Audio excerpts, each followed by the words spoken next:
ఊరికే భయపడకుండా త్వరగా పద. మనం ఎలాగో సగం దూరం వచ్చేసాం.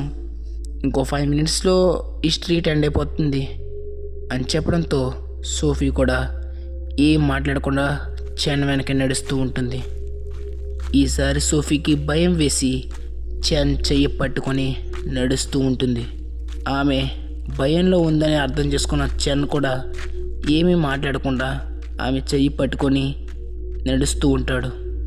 అప్పుడే సోఫీ